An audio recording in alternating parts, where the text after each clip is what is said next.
Hello and welcome. We have with us Brigadier Rajiv Williams, a Kargil War veteran who was in charge of the dispatches and media handling during the 1999 Kargil conflict. In fact, that was the first information warfare to say so, if at all, sir. Brigadier Williams, thank you very much for joining us on Republic TV. Brigadier Williams, you were yesterday, talking about in 1971 when the sky was lit and we had platforms and men crossing the borders, and yesterday, on the contrary, 53 years later, we have only the UAVs and munitions crossing borders. What's the difference? What's changed? Pranav, when I was watching the television yesterday, your channel was what I was watching at that stage when Arnav mentioned that this is the first channel to report of Pakistan launching their UAVs on our military targets. Right. And to counter that, obviously, the anti-systems, the AD systems, started firing at these oncoming missiles. And they were visible on the television with the lights that you could see on the sky. So it was lit up. The sky was lit up. Right. And that's what reminded me of 1971, when I, the second lieutenant, had just joined the battalion. Right. And we were deployed close to Sialkot or Shakargarh, and that was in the Gurdaspur belt. Right. And suddenly at about 4:45 p.m. on the 3rd of December, these 5 Pakistani aircraft, Sabres, flew past our locations. And suddenly we saw there was a lot of firing, heard the sounds of firing going on, and Pathankot was bombed, Right. was targeted. Right. And the anti-aircraft guns started firing, and we could see the tracer bullets. Right.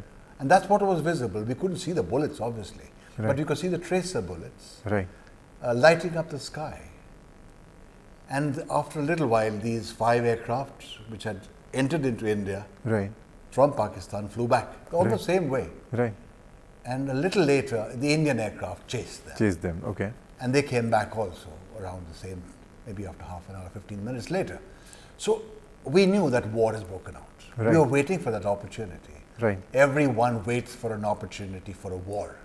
Right. And we knew that something big has happened and war is almost going to be declared. And sure enough, that very evening, then Prime Minister, late Mrs. Indira Gandhi, while addressing the parliament in midnight, declared war on Pakistan.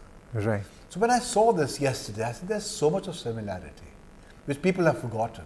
Right. Only thing is, the difference is, that was an image in my mind. That image of 71 was of the aircraft coming into our territory. It was a physical movement. Right. Physical movement of a weapon system crossing us and Yeah. going on. Yeah. Manned by somebody from Pakistan. That war had been declared. Whereas in yesterday's thing, there was just weapon systems which were firing from a distance, and then there were these munitions that were coming, the technological advancement that has taken place, and a similar kind of thing happening from our side, wherein you are targeting the drones by anti-drone AD systems. Right. And lighting up the sky. So that was a similarity that I experienced, that earlier it was physical crossing. Today it's no more physical crossing. Right. That you say that war or warlike situation is before you. Right. But then, contrary to the formal announcement of late Mrs. Gandhi announcing that this is war, there's no such announcement this time. I want to ask you, is this really war? I think we're still war in waiting. It's not a declared war, but the positioning, the actions are warlike actions. It's a warlike situation. So a warlike situation would be a little different to actually a declaration of war. Right. Between 2 nation states.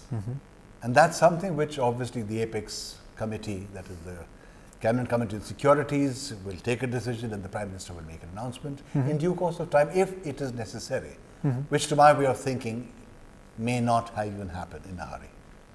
Okay. That's my thinking. It's nothing to do with, from what I'm viewing and what I'm reading and what I'm thinking, and with the experience in warfare. Right. In actual war and combat, whether it was there on Siachen, on Dras, or Kargil, or areas around when I commanded the brigade in Dras itself, is something which I'm sharing.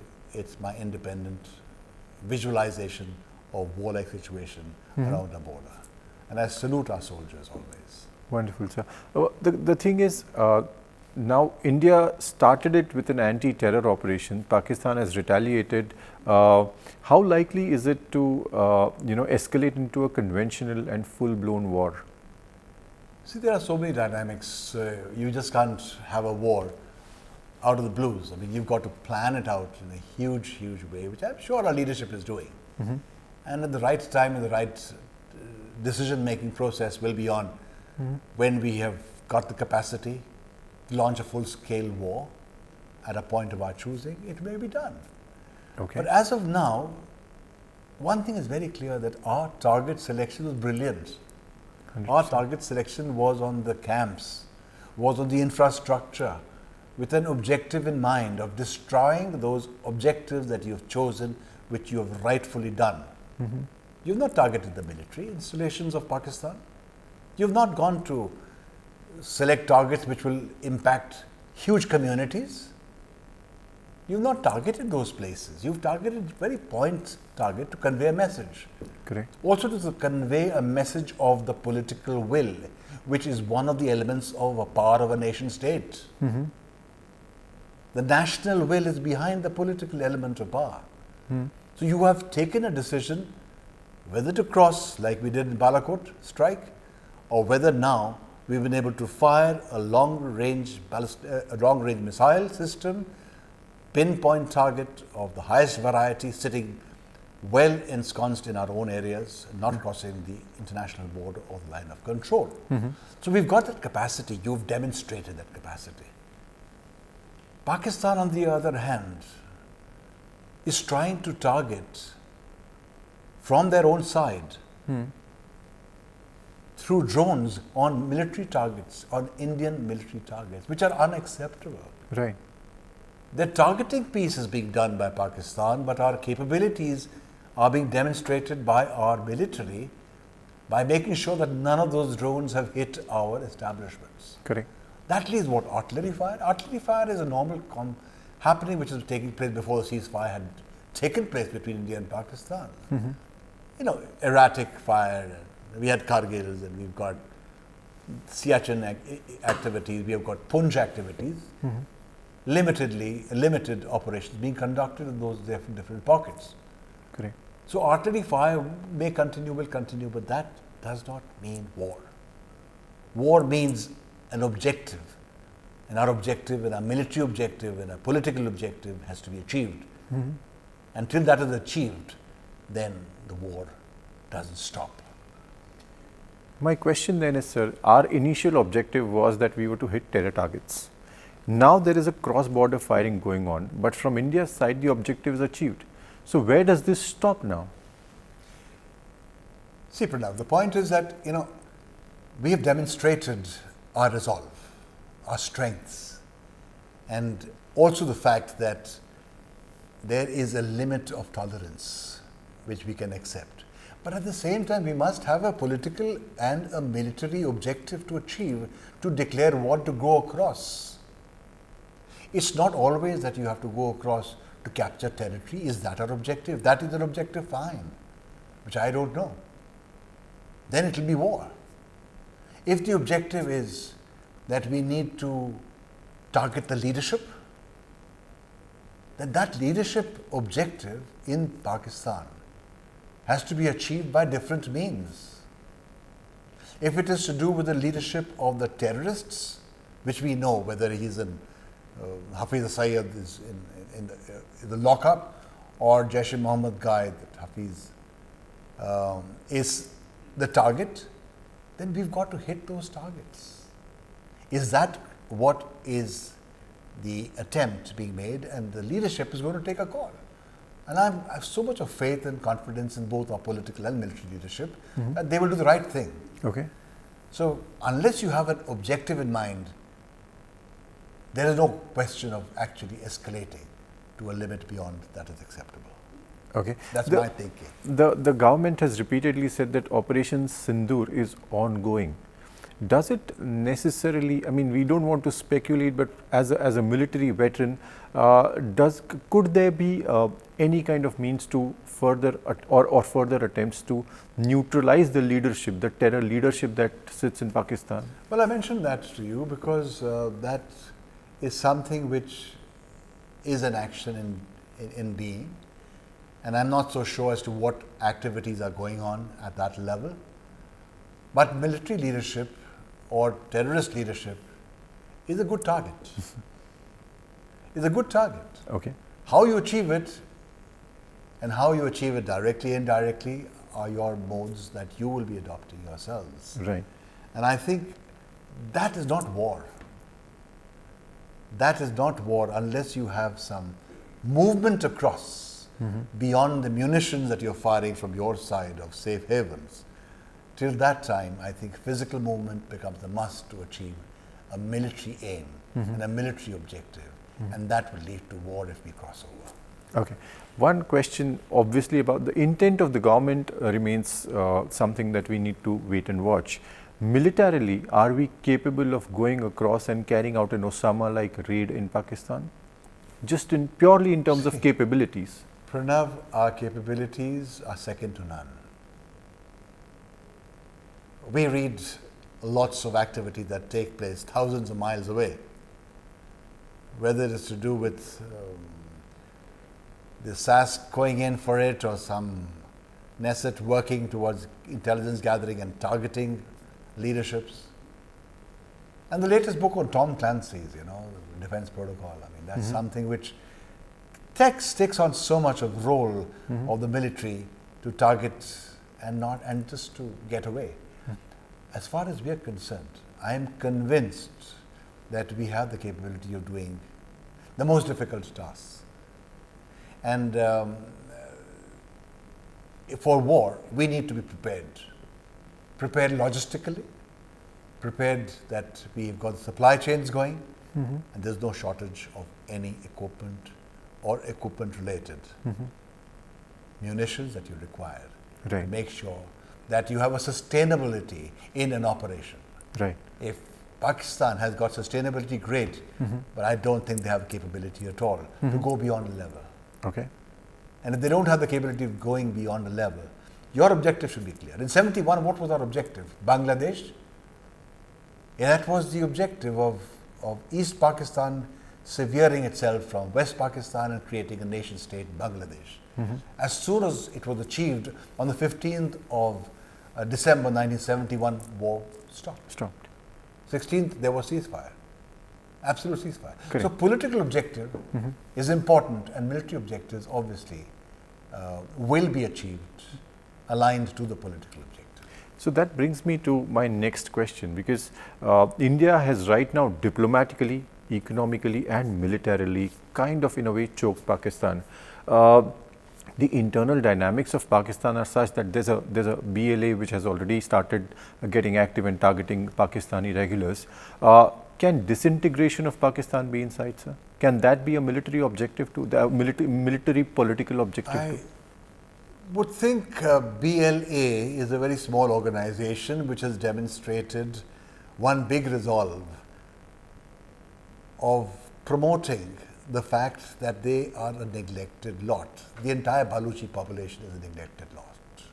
Now, Baluchistan is 44% of the land mass of Pakistan. Percentage as far as population is concerned is low. But they are neglected to the core for years. And if they feel that there is time for independence, and as some claims are there of the BLA, assuming the leadership of Quetta, or saying that, we are in control of Quetta and therefore we need independence, so be it. But that definitely draws the Pakistan military to commit a force in that sector, which means that there is a lesser number of forces available to him, especially in the area of the open plain of the Southern Command of Pakistan, that is the 12 Corps. Right. Based out of Quetta or the Frontier Corps, which has got those 4 divisions in different segments of Pakhtunkhwa or towards Iran, Sistani area. Right. So I'm saying that is there. It's all about that. I'm not so sure whether that's going to be our objective, and it's not going to be that. I mean, that's what Pakistan feels, that our interference in all these operations, recent operations being carried out by the BLA, is a work of India. How do they say that? Yeah. I mean, there's no logic. They're just probably looking They at are it as an carrying opportune out their moment. operations, Yeah. and rightly so. That if you have not been given what you have been promised, almost 70 years or 75 years, then it is up to them to take out that last strength that they have to make sure they get what they want. But that's nothing to do with our objectives, Okay. political or military. Okay. That's our internal politics of Pakistan. Okay. It's a province of Pakistan. They can't look after them. Right. If there is an angst against those people, against the Pakistani military, let them resolve it. Okay. Let them resolve it. I'm not so sure whether we are interested in an independent, fractured state which is emerging in that CPAC corridor, Correct. which is going to become a challenge Right. for the future also. Correct. My next question then would be that, the Pakistan army as such right now is fighting a rather two-front war. Because on one side, as you rightly said, that they have an entire corps. They have 10 corps, Quetta is 10 corps? 12. 12 corps. Plus you have the Indian army now, activating the entire IB and LC. Is it too thinly stretched, the Pakistan army right now? I would think they're thinly stretched, Okay. but the foci gets divided. So there is something like that train incident of early March, Correct. which means to crush an insurgency-like situation in Baluchistan, you have to draw troops from the eastern Pakistan towards their western Pakistan side of Baluchistan. Then they become a bit thin. It happens anywhere, any a two-front war, anywhere taking place, you've got to balance out the power and policies. So this power and balance system that you have to put in place, it varies on the situation which is developing in the area of Baluchistan for Pakistan. Right. And as of now, definitely they are threatened of independence of Baluchistan, and therefore their troops from the west, from their east, that is, towards our side, are likely to be moved out. Therefore, that imbalance of forces is possibility in the future. Okay. If it is a possibility, would they like to go for a full-fledged war? With what objective? Jugular vein that Asim Munir is talking Mentioned. about Correct. of Kashmir. Correct. His predecessor, including the late General Pervez Musharraf, tried all sorts of stunts, be it Kargil, or be it his predecessor and General Ziaul Haq. So they have been trying. They have not understood that this is not possible. They have to be worried about their own backyard. Right. And let them be not only concerned about India's jugular vein, so what they say, but look after their own jugulars, especially with this new dynamics of China, Correct. CPEC, and the angst of the Baluchis and the BLA against those very projects, be it in Gwadar port or be it other places which are linking up towards the entire complex. Right.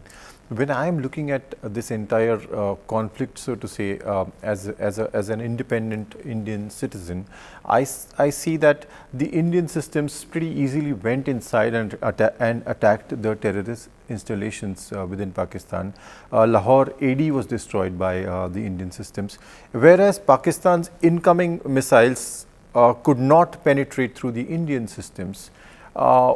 Does this talk in any way about Pakistan's, the quality of equipment that the Pakistan army is using? Pranav, don't mind me saying that. Never underestimate your enemy. Never feel that you are superior. The day you start feeling that we are superior forces, you will not be successful. Okay. The mindset is on the ground. The ground level troops have to be trained, have to be motivated, because it is the man behind the machine which is the most important factor, not only depend upon the machines and equipment. We've gotten a number of of MOUs and whether with Russia, with Israel, or with others for our air defense systems. These are something which are happening. But you've got to train our manpower to use that weapon system which is coming. And that's what is our strength. And we must never feel that the Pakistani's capabilities cannot be matched with our capabilities or capacities. We believe that. We understand that it can only happen with good leadership, military leadership that we have right at the grassroots level, which is superb. I mean, you see all the operations, including the last Kargil War, the young officers' casualties, it was so high because they led from the front. That's what leadership is all about. So it's leadership vis-a-vis their leadership. And I saw that in 71 myself. Right. Whenever we captured those places, those Pakistani soldiers whom we captured, they were abusing their own officers. And then they said, nobody has come. I saw this in Siachen. When we captured Banatop, Qaid post named after Qaid-e-Azam Jinnah, at the highest in the world, that supported 21,153 feet. And soon thereafter, when they attacked us, Musharraf that time was the brigade commander, and when he attacked us, we were listening in on our radio sets, and they were abusing their senior officers. They were saying, where is that Pakistani leadership? Where is our company commander or a brigade commander who's giving us orders? Is not seeing for themselves, not sending us the equipment. Ladders were required. Ropes were required. He said, I'm waiting here. That guy's Chima, I remember his name, he was Captain Chima. He got Shahadat, of course. He died. He was killed. But he was cursing them. So it's a leadership which is very important. And that's what is our strength. Our leadership is strong. And I'm still so confident of our leadership that, it is making that impact which will win wars. Talking about leadership, General Munir hasn't spoken a word since the operation started. In fact, it was his comments earlier that are reportedly, allegedly linked to this entire operation, entire terrorist attack that took place in Pahalgam. But then he hasn't spoken a word. Is there some kind of discontent? Is there some kind of internal rift or tension within the Pakistan military establishment? I mean, I'm just reading things, Pranav. Your reading is far more... There is a lot of dissent. There is a lot of angst amongst the Pakistani military. There was a report of a coup or a local coup being done. But those are all semantics. I mean, there's no credibility to those reports. And I don't think we should believe those things. Asim Munir is an old school thought leader. Old school thought meaning that he is from the madrasas, he's grown up that way. His intent is different. His promotion of education, military education is linked to the hadiths and to the other religious books which are actually being shared in the Pakistan Military Academy. That thrust is being given of jihadis. It may not be liked in today's context, but there are a large number who like that context also because they come from the same madrasa schools of thinking. Now his comments or no comments is a story which is on Pakistan military leadership. I have not much to say on that, but I think it's not the right time also for either of our leaderships to start talking, whereas we are having our press briefings regularly. Like we did during the Kargil War. And that's important. You're informing the communities. I mean, today also, I feel the ADGPI's role on perception management is extremely important.